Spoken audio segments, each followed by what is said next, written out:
तो जब भी कोई शिकारी अपना भोजन बनाता है तो वो सीधे उसके पेट में पहुंच जाती है। ऐसे में ईल को शिकारी चबा नहीं पाता और वो पेट में भी जीवित रहती है। स्नेक ईल की पूंछ एक डिगिंग टूल की तरह काम करती है। ईल अपनी पूंछ की मदद से शिकारी के पेट में छेद करना शुरू कर देती है और फिर उस होल से बाहर निकलने की कोशिश में जुट जाती है। पेट में पहुंचने के बाद ईल को डाइजेस्टिव प्रोसेस शुरू होने से पहले ही होल करने का काम शुरू करना होता है।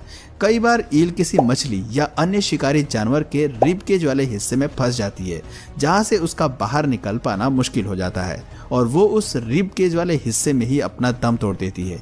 अक्सर ऐसा देखा गया है कि जब भी कोई मछुआरा बड़ी मछली पकड़ता है तो उसके पेट में स्नेक ईल मौजूद होती है। कई बार तो एक फिश के पेट में कई स्नेक ईल्स भी पाई जा चुकी हैं। स्नेक ईल के पास रिब से बाहर निकलने का कोई तोड़ नहीं है, लेकिन क्रैब्स के पास मछली के पेट से बाहर आने का तरीका होता है। क्रैब्स अपने शार्प पिंसर्स की मदद से पेट फाड़कर बाहर आ जाते हैं।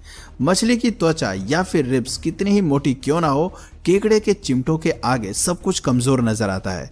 फिशरमैन माना जाता है। ये मछलियों का शिकार करने में माहिर तो होते हैं, लेकिन इन्हें ये नहीं पता होता कि किस साइज की मछली इन्हें पकड़नी है। कई बार कॉर्मोरेंट्स अपने गले की साइज की 3 गुना बड़ी मछली का शिकार कर लेते हैं और फिर वो मछली उनके गले में फंस जाती है।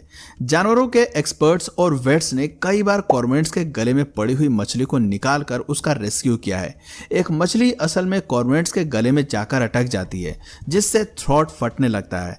ईल और कॉर्मोरेंट्स के बीच एक अच्छी जंग देखने को मिलती है। ईल उन प्राणियों में से गिनी जाती है जो जल्दी से हार नहीं मानती हैं और अपनी अंतिम सांस तक लड़ने की कोशिश करती हैं। जब भी कॉर्मोरेंट्स ईल का शिकार करने की कोशिश करते हैं तो ईल कॉर्मोरेंट्स की चोंच को पकड़ने का प्रयास करती हैं। ईल पूरी हिम्मत और बहादुरी के साथ कॉर्मोरेंट्स का सामना करती हैं।